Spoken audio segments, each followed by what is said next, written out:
So what was that step that you took? म्हणजे तुम्हाला असं कधी वाटलं की आता बिझनेस सुरू करावा? Whereas Daikin, they manufacture everything in-house, their own. सेल्सची ॲक्टिव्हिटी करून मला मार्केट लक्षात आलं होतं. How to buy, when to buy, where to buy, which one to buy. And as I know the company, I know the product, I know the dynamics, controlling of the system is very important. Introduction of fresh air system या ventilation system is also very important. So अगर किसी ने already AC setup कर रखा है, so is it possible to add the ventilation system?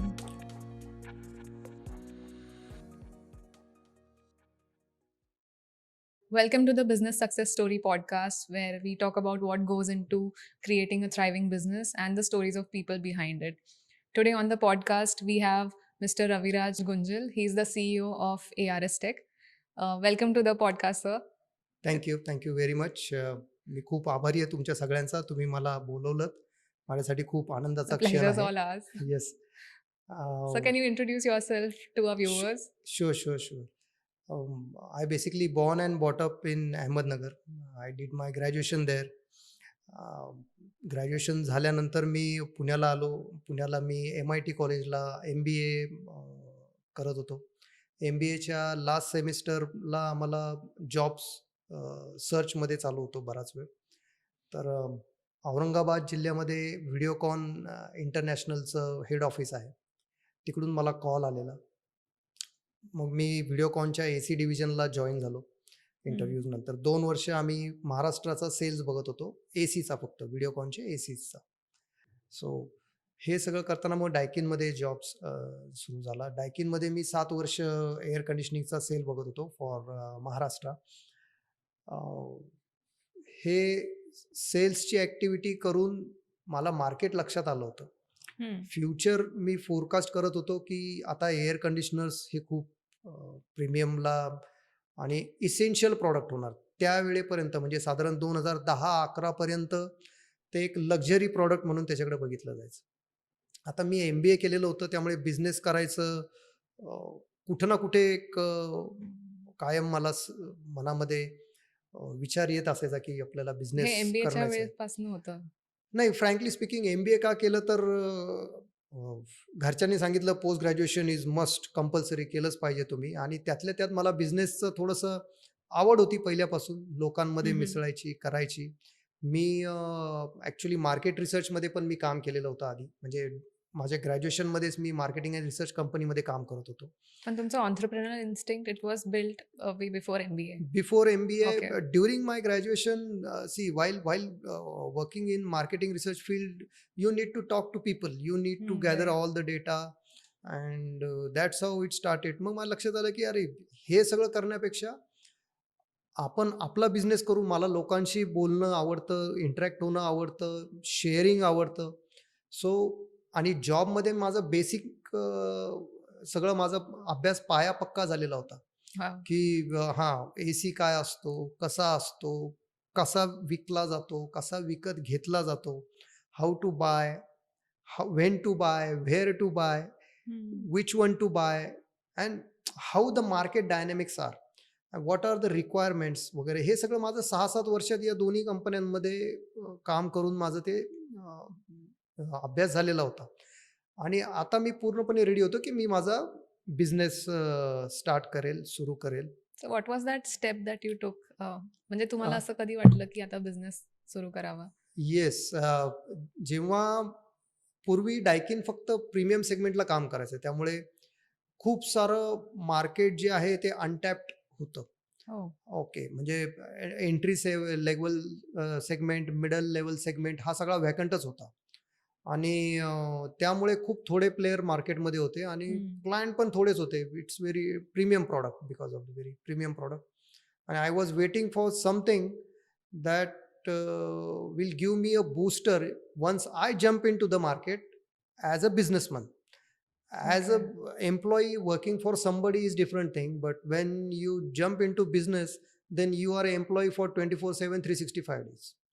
So that is the what difference between a businessman and a salarized person. Salarized person 9 to 6, that's it. After that he is free to do anything. But whenever you are a businessman, you are 365/24, you are an employee of that business, and you have to keep thinking in those lines only to run the business, to achieve the growth whatever you desire to. So हे डायकिननी मग वेगवेगळे products launch करायला सुरुवात केली But slowly you saw this slowly. untapped market, and that is where yes you yes there decided. You are. So हे मला पण समजायला वेळ लागला की डायकिननी एवढा वेळ का घेतला. तर डायकिननी हे सगळं करायला त्यांचं फाउंडेशन स्ट्रॉंग केलं आधी, ब्रँड नेम आधी स्ट्रॉंग केलं, रीच स्ट्रॉंग केला प्रीमियम सेगमेंट, आणि त्याच्यानंतर त्यांनी त्या ब्रँड व्हॅल्यूची कन्व्हर्जन केलं त्यांनी सेल्समध्ये. मग त्यांच्या लक्षात आलं की ते करायसाठी त्यांना 3 star ACs, 2 star AC, no star AC हे सगळं करणं गरजेचं आहे. त्याशिवाय ते मासेसपर्यंत पोहोचू शकणार नाही. From classes to masses you need all range of products. मग ते त्यांनी लॉन्च केले, आणि ते लॉन्च केल्यावरती मग I was ready Okay. To take that opportunity. कारण मग आता माझ्यासाठी खूप मोठं मार्केट ओपन झालेलं होतं. आधी माझ्यासाठी क्लासेसच फक्त होता. सो मग मार्केट ओपन झाल्यावरती then I started my business, आणि from 2012 I am in this business of Great. Air conditioning and ventilation systems. So did you feel the need to establish your brand before stepping into the market? See, establishing a brand is every businessman's dream. He Right. wants his brand to be established in all length and breadth. But whenever you start a business, so the first hurdle is that I already taken care of, because I known to market and market known to me, both ways. Only thing is now I have changed my banner. Earlier it was something else. Now it's my own banner. I'm going to work for my own banner. So few clients are already they were behind me to तू इतना सब बाकी लोगों के लिए company के लिए क्यों कर रहा है, उससे अच्छा तो तू खुद का स्टार्ट कर. सो Acha. they were already waiting for me to start. So once I started, then the orders keep flowing, and as I know the company, I know the product, I know the dynamics, and market का एक NAAC रहता है हर एक market का. तो वो NAAC मुझे already थोड़ा सा मेरे ग्रिप में था. सो आई जम्प्ड इन और वो बिजनेस चल पड़ा. So can you tell a bit about your brand, ARS Tech? What services are you yes into? Yes yes. Actually हे खूप इंटरेस्टिंग आहे. आम्ही 3 जण एकत्र आलो, ज्याच्यामध्ये मी आहो, त्याच्यानंतर मिस्टर आनंद जगदाळे एक आहे, आणि सुजेश पिल्ले एक आहे. तर हे आमच्या तिघांचं इनिशियल होतं ARS टेक.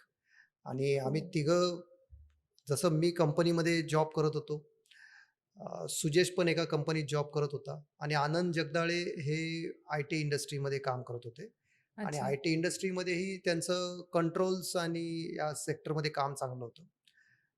आता आम्ही बिझनेस सुरू केल्यावरती आम्हाला ह्याची कल्पना होती की IT सेगमेंटला जास्ती स्कोप आहे एअर कंडिशनिंग आणि व्हेंटिलेशन सिस्टम्समध्ये. याच्यामध्ये आम्हाला एवढं कळालं होतं की लोकांचे इफिशियन्सीला हे खूप हॅम्पर करणारं प्रॉडक्ट आहे.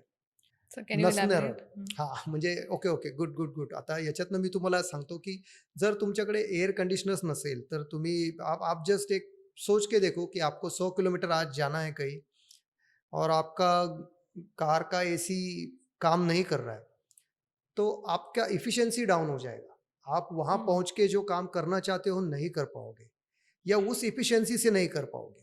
या ऐसा भी आप सोच सकते हो कि समर्स में मेरे घर का AC बंद है, तो आपकी नींद पूरी नहीं हो पाएगी, या True. पीसफुल स्लीप जिसे कहते हैं वो नहीं मिलेगा. Eight the same time humidity का एक कंसर्न होता है. मतलब एक स्टडीज के हिसाब से अगर 30 डिग्री टेम्परेचर से ऊपर टेम्परेचर चला जाता है तो human efficiency goes down by 15%. Oh, really? Yes. Second is humidity. If humidity 60% से ज़्यादा हो गई, if it goes above 60% humidity RH factor, तो आपका efficiency 15%, 10 to 15% Down. हैम्पर होता है, डाउन होता है. अगर वो Oh. 70-80% गया तो आपका efficiency will go down by 20%, 22%, आप सोचो सिर्फ humidity. So in other way round, अगर आप कोस्टल एरिया में गए तो आपको ऐसा डेजीनेस होगा, ऐसा हेवी हेवी फील होता है। आप जब वहाँ पे ह्यूमिडिटी बहुत ज़्यादा हो जाती है, you won't feel comfortable. Now whole world is going towards technology. Technology by mean लोगों को दिन भर वो लैपटॉप पे कंप्यूटर्स पे काम करना है, 8 hours 9 hours 10 hours Yeah, in with IT especially. 100% efficiency उनको उनका पूरा देना है। तो उसके लिए एनवायरमेंट भी उसको सपोर्टिव होना चाहिए। So you help businesses to have Correct. centralized AC. Now there, who supports this, who creates this environment so that the efficiency won't go down? That is air conditioner. Hmm. It deals with temperature, it deals with humidity, it gives ventilation as well. Yeah. So इससे you feel fresh। आपका जैसा आप अगर इससे AC नहीं होगा तो क्या होगा? तो आपका हेडेक बढ़ेगा, आपको डेजीनेस लेजीनेस फील होगा, आपका नींद पूरा नहीं होगा, तो आपका पूरा नेक्स्ट डे आप देखो कि आपका पूरा दिन खराब जा सकता है। सो हमने ये पहले ही देख लिया था, समझ लिया था कि ये product is going to change the world और is going to be the need of the world now. पहले ये लग्जरी था, तो पहले ग्रीनरी भी इतना था कि कॉमन मैन को इतना उसका कंसर्न नहीं था। लेकिन अभी ग्रीनरी नहीं है, कार्बन फुटप्रिंट्स बढ़ रहे हैं, ठीक है। तो उसके साथ साथ अगर हमें इंडस्ट्री भी चलानी है, तो वो इंडस्ट्री चलाने के लिए आपको एयर कंडीशनर्स और वेंटिलेशन सिस्टम्स के अलावा इमीडिएट ऑप्शन नहीं है। मैं ये नहीं कह रहा हूँ कि नहीं है, अभी जब ये पूरा ग्रीनरी पहले जैसा होगा तो कुछ फर्क पड़ेगा, लेकिन उसके लिए तो काम सब लोग कर ही रहे हैं। Meanwhile there is no option to air conditioners. So then you serve centralized AC for your Yes, clients. yes. That's See, how we can summarize. Generally हाँ, हम लोगों का मेरे जो कंपनी है ARS टेक, जैसे मैंने कहा कि इसमें डिजाइनिंग से सब शुरू होता है। तो हम लोग क्या अलग करते हैं, तो हम लोग we don't sell anything, we help you to buy actually. तो आपने क्या लेना चाहिए ये हम आपसे सवाल जवाब करते हैं। बहुत सारे सवाल है, बहुत सारी टेक्निकल इंफॉर्मेशन हमें चाहिए होती है। उस टेक्निकल इंफॉर्मेशन को हम एनालाइज करते हैं, उसका पूरा एनालिसिस करने के बाद हम लोग आपको सजेस्ट करते हैं कि आपने ये ऐसा ऐसा करना चाहिए। अभी Okay, sir, imagine if I have a 5,000 square feet office, how can your service help me? see, there are many factors which this is because your question is how to buy AC, how to select AC, Like, how would I know if how I would need, you yeah. know, correct which one to buy, because there are many options. तो ये सारे सवालों का जवाब मैं एक ही सवाल के ये अलग अलग Okay. ये है फॉर्म्स है। तो उसका जवाब ये है कि मैं एसी कैसे, कौन सा लूँ, क्या लूँ। सपोज मेरा 5000 स्क्वायर फीट का ऑफिस है, तो क्या क्या फैक्टर्स एज अ क्लाइंट आपने देखने चाहिए, okay. करने चाहिए।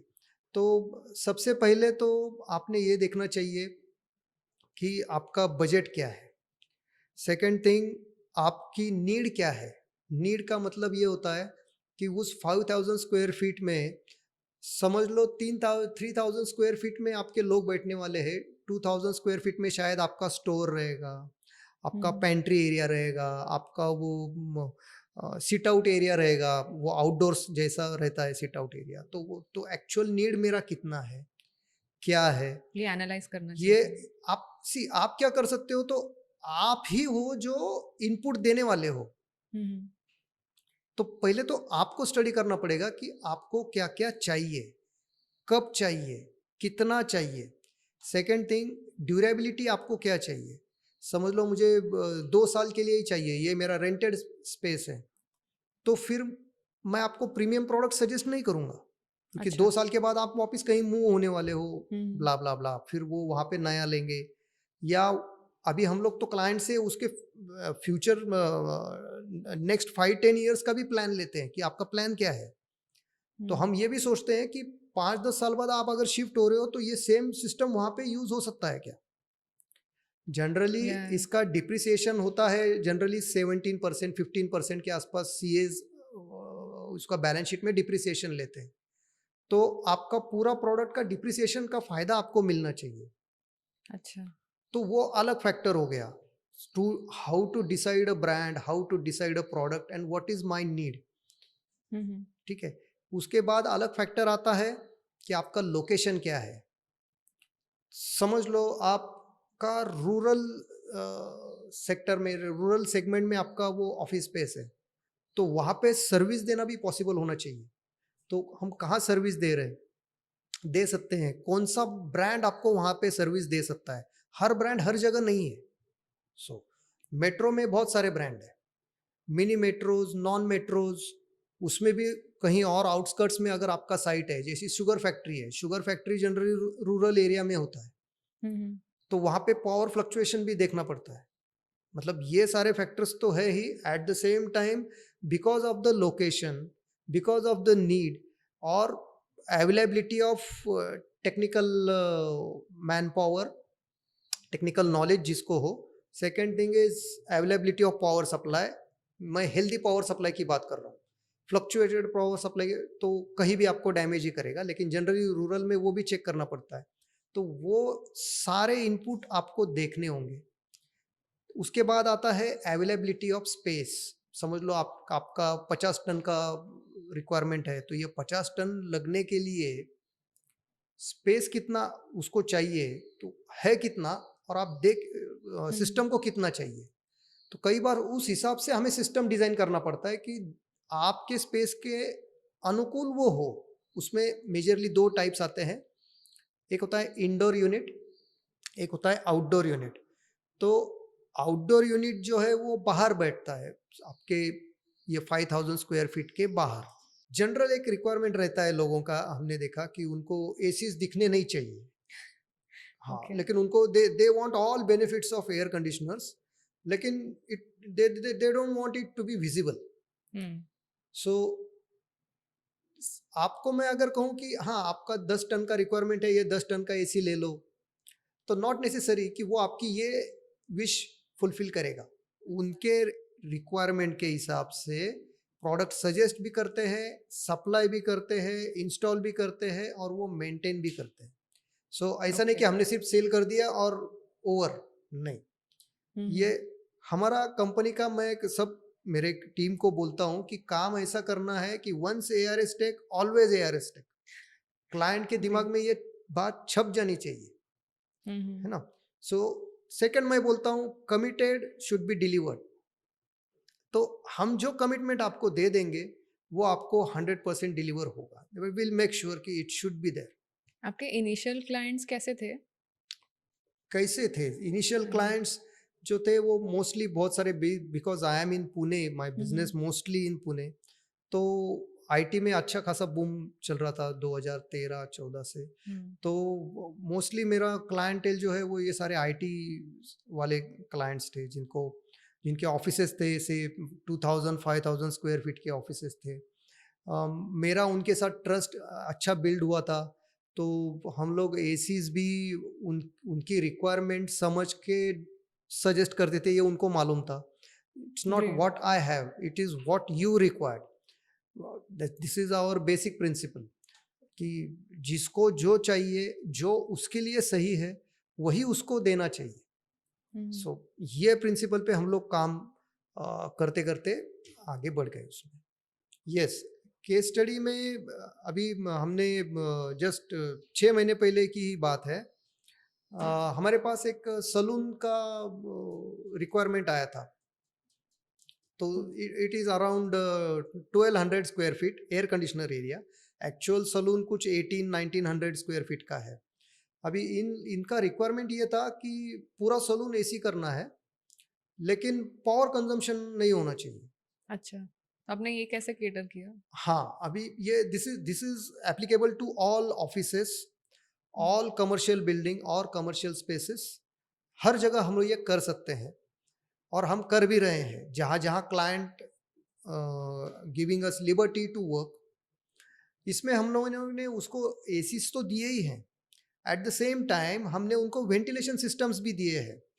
सो बेनिफिट नंबर 1, उनके पूरे एयर कंडीशनिंग सिस्टम को एक ventilation system as a backup हो गया। समझ लो एसी को कुछ हो गया, ये सलून को कहीं भी ओपनिंग नहीं है, पूरा surrounded by glass and all दो स्टफ, पूरा पैक है फ्रॉम अच्छा। All sides. तो आप ऐसी ये सेम कंडीशन होती है ऑफिसेज की। नाउ डेज आप कौन से भी कमर्शियल बिल्डिंग में जाओ, they are completely packed. Completely Yeah. Packed, box बना के रखा है पूरा। आपके पास कुछ ऑप्शन ही नहीं है कि आप एसी और वेंटिलेशन के सिवा वहां पे काम करो। It is not possible. हम लोग ऐसे होटल्स और रेस्टोरेंट्स में भी नहीं बैठते जिसमें एसी नहीं है। ये आज की सिचुएशन है, Condition है, right. ठीक है।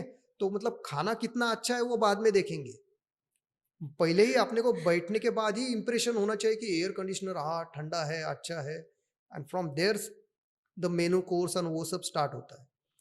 तो ये सलून में हमने वेंटिलेशन सिस्टम्स दिए। अभी इसमें क्या होता है कि सुबह का कुछ 4 घंटे और शाम के 3 घंटे इन लोगों को एसी चलाने की जरूरत नहीं पड़ती, वो एसी बंद Customers कर नहीं देते इसलिए। हैं और वेंटिलेशन सिस्टम्स पे काम करते हैं। इसमें वेंटिलेशन सिस्टम्स क्या करता है, आपका बाहर का हवा लेता है, उसको ट्रीट करता है और वो हवा अंदर आपको सप्लाई कर देता है। अभी बाहर अगर जैसे विंटर्स में पुणे में टेम्परेचर 20 डिग्री एवरेज रहता है, 20, 22, 19, तो वो टेम्परेचर में आपको एसी चलाने की जरूरत नहीं है। अप टू 24 आपको एसी चलाने की जरूरत नहीं है। खाली दोपहर का जो टाइम होता है उसमें सिर्फ वो एसी लगाते हैं। अच्छा, because of बाकी weather they choose that time. हाँ, depend upon the weather, depend upon the requirement, the condition, वो ये सब सिस्टम्स यूज करते हैं। तो हाफ ऑफ द टाइम उनका एसी बंद ही होता है और एसी के पावर कंजम्पशन के 20% पावर में वेंटिलेशन सिस्टम चल जाता है। सो सबसे इंपॉर्टेंट क्या बात है एयर कंडीशनर्स में, ऑपरेटिंग कॉस्ट। तो एक होता है कैपिटल कॉस्ट, तो वो आपको एक बार ही लगता है। आपने कौन सा आपके बिजनेस एस्टेब्लिशमेंट में आप कुछ कर रहे हो तो उसमें एक ही बार आपको कॉस्ट लगेगा। उसके बाद सारा कैपिटल आके मटेरियल आके इन्वेस्ट हो जाएगा। उसके बाद आपका जो रनिंग कॉस्ट आता है, जनरली ये बाय स्टडीज से बोलता हूं मैं आपको कि 70% of your electricity is consume by air conditioner. और बड़े बड़े ऑफिसेज बिजनेस में ये लाखों में होता है। तो अगर उसका कॉस्ट आपको कम करना है, आपका ऑपरेटिंग कॉस्ट कम करना है, तो आप अगर हमें अलाउ करेंगे तो हम आपके सिस्टम में वेंटिलेशन सिस्टम्स इंट्रोड्यूस कर देंगे, तो जिसको आप साइमल्टेनियसली यूज कर सकते हो और इसका benefit at the end saving of cost हो जाएगा। सेकेंड थिंग, हमेशा आपका ऑफिस या अभी जैसा ये सलून है हमेशा फ्रेशनेस फील करेंगे आप। सर कितने % तक कॉस्ट रिड्यूस होता है स्टैटिस्टिक? स्टैटिस्टिक देखिए, आपका मतलब 1 टन का एसी समझ लो 8 यूनिट ले रहा है तो ये 2 यूनिट लेगा। सो 8 यूनिट का 10 रुपए से 80 रुपए पर डे से 20 रुपए पर डे में आएंगे आप। ग्रेट। उसका कॉस्ट में इतना इफेक्ट हो जाएगा अगर सब काम प्रॉपरली करेंगे तो। और ये at the time of designing कर सकते हैं। और उसके बाद भी अभी हमें कुछ लोग बोलते हैं कि अरे सुन के अच्छा लगा, जानकारी हुई, हमारे यहाँ भी ये सब कर दो। अभी उधर हम लोग विजिट भी करते हैं, पॉसिबिलिटी चेक भी करते हैं, और जहाँ जहाँ पॉसिबल है, हर तरफ पॉसिबल नहीं होता आपका इंटीरियर फाइनल हुआ सब फिनिश हो गया रहता है, तो जहाँ जहाँ पॉसिबल है वहाँ पे हम लोग आज भी वो कर रहे दे रहे। इस हिसाब से पावर कंजम्पशन के ऊपर हम हमारी तरफ से कोशिश कर रहे हैं कि जिससे कार्बन फुटप्रिंट कम हो और काम चलता रहे, बिजनेसेस बढ़ते रहे। Sir, can you talk more about how you help with carbon footprint? See carbon footprint is basically ये जो एयर कंडीशनर्स है ये ऑलरेडी इनको पावर बहुत लगती है। तो जैसा मैंने कहा कि पावर कम करूंगा, एसी बंद रखूंगा तो बिजनेसेस नहीं चलेंगे, इंडस्ट्री ग्रो नहीं होगा, तो वो तो हम कर नहीं सकते। तो सिस्टम में मैं क्या कर सकता हूँ या हमारी टीम क्या करती है, तो नंबर 1 हम देखते हैं कि जैसे एसी का इस्तेमाल कम हो, बंद नहीं कर सकते तो कम कैसे हो सकता है। तो उसके लिए हम लोग क्लाइंट को सजेस्ट करते हैं कि एसी आप सिर्फ 24 पे ही सेट करो। अच्छा। Don't go for 22, 21 this. अभी छोटा प्रीमाइसेस है तो ये मैनेज हो जाता है, लेकिन जहाँ पे 5,000 10,000 स्क्वायर फीट का ऑफिस का बात आता है तो वहाँ पे everyone tries to control. Right. Control सबके पास दिए हुए हैं आजकल। फिर कोई 20 पे सेट कर रहा है, कोई 22 पे सेट कर रहा है, टेम्परेचर डिग्री सेल्सियस की बात कर रहा हूँ। तो फिर ऐसे सिस्टम में हम लोग इंट्रोड्यूस करते हैं सीआरसी, जिसको कहते हैं सेंट्रलाइज रिमोट कंट्रोल सिस्टम। अब ये सेंट्रलाइज रिमोट कंट्रोल सिस्टम क्या होता है कि ये आपके सारे एसीज का कंट्रोल एक जगह पे, जैसा आपका रिसेप्शन हुआ या आपका एडमिन का, जहाँ पे आप कहो वहाँ पे हम लोग उसको लाके रख देंगे और वो वहाँ से हर एक सिस्टम कंट्रोल करेगा। पूरा ऑफिस वो कंट्रोल कर सकता है और उसमें अगर वो 24 सेट करेगा तो वो मास्टर होता है कंट्रोल, लेकिन वो चल रहा है 24 पे। सो बहुत से साइकोलॉजिकल भी रहते हैं लोगों का, हमने वो भी देखा कि उनको हाँ बाबा मैंने 20 पे किया है, वो एक्चुअली रहता है 22 पे 24 पे अगर सीआरसी लगा हो तो। तीसरा फैक्टर आता है मेंटेनेंस, रूटीन मेंटेनेंस। अभी हमारे पास जो टीम है मेंटेनेंस का, वो पूरा उनको ट्रेनिंग वगैरह सब ओईएम से दिया गया जाता है। ओके। हाँ, इन हाउस हमारा जो है वो पूरा टीम, तो and they are in touch with service departments of all companies, तो सर्टिफाइड तो लोग है ही हमारे। अभी इससे क्या होता है, जब वो रूटीन मेंटेनेंस के लिए सर्विस में जाते हैं तो वो मशीन का हेल्थ चेकअप करते हैं। अच्छा। हाँ, और उसमें कुछ बहुत सारी चीज़ें होती है जिससे आपका अगर मेंटेनेंस ठीक ना हो तो तकरीबन 17 to 22% आपका पावर कंजम्पशन बढ़ जाता है। My goodness. यस, उसमें अभी मैं ज़्यादा टेक्निकल में नहीं जाऊंगा कि कैसे क्या होता है क्या, वो एक अलग हम लोग सेशन रखेंगे उसमें, इट्स अ डीप। हाँ, लेकिन रूटीन मेंटेनेंस है, ये सिंपल है। आप जिम जाते हो, एक्सरसाइज करते हो तो हार्ट अटैक के चांसेस कम है, नहीं आएगा ऐसा नहीं बोल सकते लेकिन कम है। आपका व्हीकल आप अच्छे से मेंटेन रखोगे तो आप you can surely go, right. है ना। ऐसा नहीं, अगर मेंटेन ही नहीं है तो आपको ही डर लगेगा मैं 400 किलोमीटर जा सकता हूँ कि नहीं, मालूम नहीं। So maintenance is also So very important. routine maintenance is very important. Controlling of the system is very important. Introduction of fresh air system या ventilation system is also very important. By all these factors हम लोग उसको कम से कम 50-60% तक कम कर सकते हैं अगर शुरू से डिजाइन वैसा करे तो। So अगर किसी ने ऑलरेडी एसी सेटअप कर रखा है, so is it possible to add the ventilation system? सी, अगर सब कुछ हो चुका है तो पॉसिबल है क्या, तो यस। अभी उसके लिए जो जो चीज़ें करनी पड़ेंगी, तो एक तो सिविल में ओपनिंग वगैरह करना पड़ेगा, फर्नीचर में कुछ चेंजेस करने पड़ सकते हैं, लेकिन ये वन टाइम कॉस्ट है। और But अगर then this long can be term, done. हाँ तो it can be Okay. Done. अगर आपका लॉन्ग टर्म एस्टेब्लिशमेंट है, मतलब समझ लो अरे मेरा 2 साल ही मेरा अभी ऑफिस रेंट पे है, 2 साल के बाद मैं शिफ्ट हो जाऊंगा, तो फिर ये देखना पड़ेगा कि 2 साल में आपका पावर कंजम्पशन कितना होगा वर्सेस वो इंटीरियर का कॉस्ट कितना होगा। अगर वो कम है तो definitely we can do it. अगर वो ज़्यादा है तो नया जहाँ ऑफिस बनेगा उस टाइम पे आप हमें बताओ, हम उस टाइम पे सब डिज़ाइन करके दे देंगे आपको। Okay. So this is important कि कस्टमर का पोजीशनिंग भी देखना पड़ता है, कि वो कस्टमर का पोजीशनिंग मतलब वो क्लाइंट, वो ऑफिस प्रीमाइसेस हो या इंडस्ट्रियल हो, कि ये अभी कौन सी स्टेज पे है। वो तो मैंने कहा कि ड्यूरेशन भी देखना पड़ता है कि वो अगर कब तक लॉन्ग स्टे टर्म कर है, रहे हैं? हाँ यही जगह पे मैं लॉन्ग टर्म हूँ तो फिर खर्चा करो, क्योंकि लॉन्ग टर्म सेविंग होगा। अगर आप एग्जिट लेने वाले हो 1-2 साल में तो फिर कितना खर्चा करने का वो भी देखना पड़ता है। फिर कई बार ऐसा होता है कि मेंटेनेंस से भी आपका 10-20% पावर सेविंग कर सकते हैं। यूसेज पैटर्न भी हम लोग चेंज कर सकते हैं।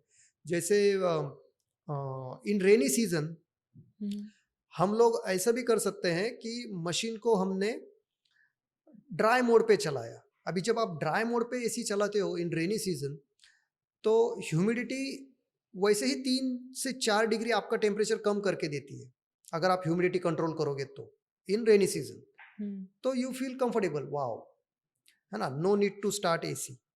सो this is again one more thing, उसके लिए भी अभी हम अलग थोड़ा डीप में बाद में बात करेंगे। तो एक हो गया सर्विस, दूसरा हो गया कंट्रोल, तीसरा हो गया वेंटिलेशन सिस्टम्स और चौथा हो गया यूसेज पैटर्न। जैसा अभी हमने एक रेस्टोरेंट में हमने अभी रिसेंटली किया, उनका डोर ऐसा बड़ा रेस्टोरेंट का बड़ा डोर, कोई आ रहा है जा रहा है, कई बार तो वो डोर ओपन है, वो हम्म, ओपन है तो उधर ही फंस गया तो कोई देख ही नहीं रहा है उसको कि अरे एसी चालू है तो बंद करना चाहिए ना। हाँ, ऐसा आप प्रॉब्लम हो दोपहर सकता में है। 1-1:30 बजे अगर उसका मेन एंट्रेंस का वो बड़ा सा डोर अगर ऐसा खुला है, हम्म, तो ये कूलिंग लॉस हो जाता है पूरा। तो राइट। इससे आगे ना आपका एसी कट ऑफ नहीं होगा, पावर सेविंग नहीं होगा, कुछ भी नहीं होगा। तो इसमें हम लोग देते हैं एयर कर्टन, तो जिससे आपको वो सब देखने की करने की So you जरूरत help with नहीं। air curtains air also. Curtain, yes, अभी एयर कर्टन Great. लगाएंगे तो वो अंदर का कूलिंग अंदर रखेगा, बाहर का बाहर रखेगा, बाहर Okay. का हीट बाहर रखेगा, प्लस छोटे छोटे इंसेक्ट्स वगैरह वो जो होते हैं वो भी अंदर नहीं आ पाएंगे, Mm-hmm. बिकॉज ऊपर से एक प्रेशर से हवा नीचे पुश Right. होता है, ब्लास्ट होता है, तो वो ब्लास्ट से कोई आपको धूल मिट्टी वगैरह वो कोई अंदर नहीं आएगा, लेकिन दरवाजा खुला है तो भी प्रॉब्लम नहीं। So this Mm. Is air curtain. जैसे हम, This is a great solution. हाँ, जैसे इंडस्ट्रियल सेगमेंट में हम लोग ये लगाते हैं कर्टन्स जो होते हैं, वो रबर के कर्टन्स लगाते हैं, अप्रोक्सीमेटली 1 फीट का उसका विड्थ होता है और लेंथ रहते हैं उसमें। उसमें बहुत बार लोग आते जाते हैं, जहाँ पे हम लोग एयर कर्टन नहीं लगा सकते तो वो रबर के कर्टन लगा देते हैं, है ना, प्लास्टिक के या रबर के Mm-hmm. होते हैं, depends upon the size, the requirement, the thickness. इसमें बहुत सारे फैक्टर्स कंसिडर करने पड़ते हैं कि कौन सा लगाऊं। हर एक चीज हर एक के लिए नहीं बना है, डिपेंड अपॉन द साइट, और हमें कितना किससे क्या प्रोटेक्ट करना है वो भी देखना पड़ता है। Mm-hmm. तो वो कर्टन लगा देते थे जिससे लोग आ जा सके, मटेरियल आते जाते रहे, लेकिन कूलिंग लॉस ना हो। Great. This also we do. So can you tell our viewers why should someone choose ARS Tech over others? Like what would be your Yes, USP? yes. See, our USP is uh, we help our client what to buy, when to buy, Mm. है ना, at what cost they should buy. अभी इसमें बहुत सारे factors हम लोग consider करते हैं। First of all we wear client shoe, if we were be in their position, in their this thing situation, how we would make a decision what to buy and when to buy. So Mm. we do a hell lot of study before we give our final proposal to our client. Second thing is price is a very crucial thing. See, everyone wants the best of the best at the cheapest price. Again, Right. this comes with, then we have to find out a way to it, है ना, Mm-hmm. because it depends कि कौन कैसा जाने वाला है, तो हम उसमें उसको 2-3 ऑप्शंस दे देते हैं, और हर एक के एडवांटेजेस डिसएडवांटेजेस उसको पहले ही दे देते हैं कि सर ये करेंगे तो ये होगा, ये करेंगे तो ये होगा, and You our educate our the best, customer yes, fully. Combinations भी देते हैं हम लोग। जैसे tonnage most of the time same ही रहता है, आप उसमें कुछ ज़्यादा कम ज़्यादा कर नहीं सकते, लेकिन depend upon the requirement we change it. Third thing is, ये सिस्टम में, एचवैक सिस्टम में सबसे इंपॉर्टेंट होता है आफ्टर सेल सर्विस। तो हमारे पास ट्रेंड स्टाफ है, ट्रेंड बाय ऑल ओईएम्स, और उसकी वजह से हमें रिपीट, हमारा रिपीट बिजनेस है, अराउंड 78% रिपीट बिजनेस होता है हमारे Amazing. पास। हाँ, वो That's great. हमें हर बार नया कुछ ढूंढना करना नहीं पड़ता। थर्ड थिंग, हम ऑलवेज ऑन द टो रहते हैं इनोवेशन के, कि मार्केट में क्या अवेलेबल है, ऑलवेज अपडेटेड रहते हैं कि क्या दे सकते हैं और इसको अच्छा सिस्टम को इम्प्रूव कैसे कर सकते हैं। So innovation मतलब AI is it or yes yes technology? Yes, see, AI also एक बहुत ही हेल्पफुल है इसमें, कि फिलहाल हम लोग हमारा पूरा मार्केटिंग जो है वो हम एआई के थ्रू कर रहे हैं, Hmm. जिसमें गूगल एड्स वगैरह, with the help of AI we are getting a very good this thing business and inquiries through it. तो वो भी हम लोग करते हैं अच्छे से। और टेक्नोलॉजी का अपडेशन जो होता है वो भी अभी सब एआई बेस पे धीरे धीरे जा रहा है। तो इट इज़ वेरी इंपॉर्टेंट कि कंट्रोल सिस्टम, जैसा मैंने आपको कहा कि वो भी सिलेक्शन ऑफ कंट्रोल सिस्टम, वो क्लाइंट को मालूम नहीं है कि उसके 10 चीज़ें होती है उसमें, Mm-hmm. अलग अलग टाइप्स के सेंट्रलाइज रिमोट कंट्रोलर है, तो आपके लिए कौन सा सही है। 30,000 का भी अच्छा. है और 2.5 लाख का भी सीआरसी है, तो which one you should buy. So according to all these factors we give our proposal and we help our client to make a decision on it. So what is your future scope for ARS Tech? Yes. How are you planning? I'm very thankful to you. You asked. Actually पहले ये रिवेल नहीं करना चाहता था, लेकिन आज पहली बार इनके साथ रिवेल कर रहा हूँ. हम लोग एक ऐसा प्लेटफॉर्म बनाना चाहते हैं जो AI बेस्ड प्लेटफॉर्म हो. इसमें जो क्लाइंट है, जो एंड यूजर है, जो नॉन टेक्निकल बैकग्राउंड से है, वो अपनी रिक्वायरमेंट वहाँ पे दे सकते हैं. मतलब हम फॉर्मेट ही ऐसा बना रहे हैं कि हम ही सवाल पूछेंगे, बस आपको जवाब देना है वो फॉर्मेट पे. अच्छा. तो आप जैसे जैसे जवाब दे दोगे, आप फॉर्म कंप्लीट भर दोगे, एंटर करोगे, तो आपको सॉल्यूशन मिल जाएगा तभी के तभी. तभी के तभी. अभी इसमें और एक है कि हम लोग वही जाके नहीं रुक रहे. हम आपको वो सिस्टम बाय करने में भी हेल्प करेंगे, वो सिस्टम इंस्टॉल करने में भी हेल्प करेंगे. वो सारे सॉल्यूशंस आपको वहीं पे मिल जाएंगे. बस आपको आगे फॉर्म फिल करते जाना है और उसको अप्रूव करते जाना है.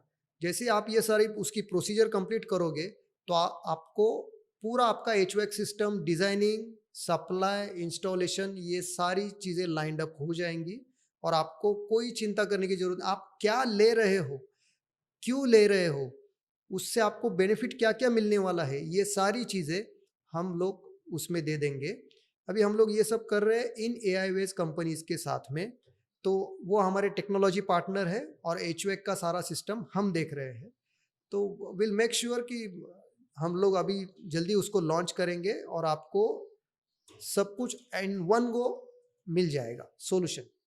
तो इससे कस्टमर का कितना टाइम सेव होगा विद द न्यू सिस्टम? मैं इसको और क्वेश्चन को थोड़ा एलाबोरेट करना चाहूँगा कि इससे कस्टमर को क्या क्या बेनिफिट्स हैं. ठीक है. तो सबसे इम्पोर्टेंट बात, आपको कस्टमर का आज का प्रॉब्लम यह है कि उसको समझ में नहीं आता मैं किस पे भरोसा करूं. सब कहते हैं मैं अच्छा हूं, मैं अच्छा हूं, मैं अच्छा हूं. ट्रस्ट फैक्टर कहाँ है, क्या है? तो एक तो हमारा वहां पे पूरा आपको डिटेल मिल जाएगा कि जिसमें हमने आज तक क्या क्या किया है, प्लस हमारा कमिटमेंट भी मिल जाएगा कि आप हमारे से साथ बिजनेस करते हो, यहाँ से आप हमारे साथ जुड़ जाते हो, तो हम क्या क्या रिस्पॉन्सिबिलिटीज लेंगे. सो आपका हेडेक जो है, सबसे इम्पोर्टेंट, जिसको जो पहली बार ले रहा है, तो उसको तो मालूम ही नहीं है क्या करना है, कैसे करना है, कब करना है, कहाँ से लेना है, कौन सा लेना है, यही क्यों लूँ, वही क्यों लूँ. तो ये सारी जगह हम उसको एक जगह पे लाके देने वाले हैं. दूसरा चीज, उसका हेडेक खत्म हो गया. दूसरा चीज, उसका टाइम, अगर उसको 1 टन का एक एसी लेना है तो 8-10 दिन तो वो बेचारा काम, नौकरी, उसका जॉब, वो सब छोड़ के वो यही देख रहा है. सुबह शाम यहाँ जाके देख, वहां जाके, हर एक जगह पे आप जाएंगे आपको अलग रेट मिलेगा. मैं ये इंडस्ट्री में 17 साल से काम कर रहा हूँ. आपको एक जैसा रेट कहीं भी नहीं मिलेगा. अभी वो परेशान हो जाता है, कंफ्यूज हो जाता है कि अरे मैं कौन सा लूं, कैसे लूं, किस पे भरोसा रखूं. तो हमारे यहाँ पे वो सब चीजें होंगी नहीं. हम लोग उस क्वेश्चनर ही ऐसा बनाया है कि जिसमें भी आपको लिखना नहीं है, बस क्लिक करते जाना है. और कुछ थोड़ी बहुत 1-2 चीजें कुछ लिखनी पड़ेंगी, वही लिखना है, अदरवाइज बस क्लिक करते जाना है और आपको सॉल्यूशन मिल जाएगा, वो भी गारंटेड. तो आपका हेडेक कम हो गया, टाइम कम हो गया. अभी तीसरा चीज आता है डिलीवरी. अभी डिलीवरी भी हमारा कमिटेड रहेगा कि हम आपको कब डिलीवर करने वाले, वो भी आपको पहले ही, before you make a decision, before you make a sale, आपको मिल जाएगा. तीसरा चीज होता है, अरे जो इंस्टॉलेशन करने वाले लोग हैं, अभी उसमें 2 टाइप के लोग होते हैं. एक तो ट्रेंड होते हैं या नहीं ट्रेंड होते हैं. सिंपल. अभी ये कस्टमर को कैसे समझेगा कि वो ट्रेंड है कि नहीं है? नहीं समझेगा. लेकिन जब हम हमारे यहाँ से भेजेंगे तो we will make sure, it will be our responsibility कि आपके यहाँ पे ट्रेंड बंदे ही आए. उसका हर एक सिस्टम का एक फॉर्मेट रहेगा हमारे पास भी, तो वही सर्टिफाइड लोग ही आपके पास आके उसको इंस्टॉलेशन करेंगे. अभी इंस्टॉलेशन इतना क्या इंपॉर्टेंट है. See, this is not a plug and play product. इसको अगर प्रॉपर इंस्टॉल नहीं करेंगे तो आप कौन से भी ब्रांड का एसी लो, वो ऑप्टिमम परफॉर्मेंस नहीं देगा. ठीक है. यस. जैसे बच्चन साहब बहुत अच्छे एक्टर है, लेकिन टेढ़ी कुर्सी पे कितना देर बैठ सकते हैं? तो उनको हम्म, भी तकलीफ होना शुरू हो जाएगा। वो भी थोड़ा सा उनका परफॉर्मेंस हिल डुल सकता है। या तेंदुलकर की बैट में अगर कीला निकल रहा है बाहर, तो तेंदुलकर है फिर भी वो बैटिंग नहीं कर पाएगा अच्छे से। तो वो चीजें बहुत इंपॉर्टेंट है कि आप अगर सोना ले रहे हो तो झोरी से ही उसका काम होना चाहिए, ना कि हम्म, लोहार से। So will great make sure example. All this. और ये इन एआई वेज के साथ हम लोग अभी सब कर रहे हैं, तो मेरे ख्याल से जल्दी लॉन्च हो जाएगा। तो it will be become very easy, very smoothly. आप एयर कंडीशनिंग और वेंटिलेशन सिस्टम्स में परचेस कर सकते हो और प्रोडक्ट का एंजॉय कर सकते हो। So now, sir, we are going to have a quick rapid fire round. I'll ask you a few questions and you will have to answer in a word. Are you ready? Ready. Love your spirit. Okay, your favorite book? It's Papillon, Papillon. Okay, written by Henri Charrière. okay, great. Your favorite music? It's Aerosmith's great and grape. Your role model? My role model Raja Shiv Chhatrapati. And one habit that has helped you to grow? Discipline. Discipline. Great. Uh, your hobbies? Horse riding. Horse riding. Great. That was a quick rapid fire. या Thanks for answering it so promptly. Thanks, pleasure. Viewers, बस थोड़ा सब्र करो, हम आ रहे हैं। और भी आपको अगर कुछ और ज़रूरत पड़ी मीनवाइल, तो हमारा वेबसाइट है www.arstech.co। वहाँ पे आप हमें लिख सकते हो, मिल सकते हो, व्हाट्सएप मैसेज कर सकते हो। So we are here to help you out. So thank you very Yeah. Much. I'll be adding the URL that Sir mentioned below the description, in the description of the video. Looking forward to hosting yes, you next time, sir. Thank you, my pleasure, thank you Thank you very for being much. on the podcast. Thank you sir, thanks.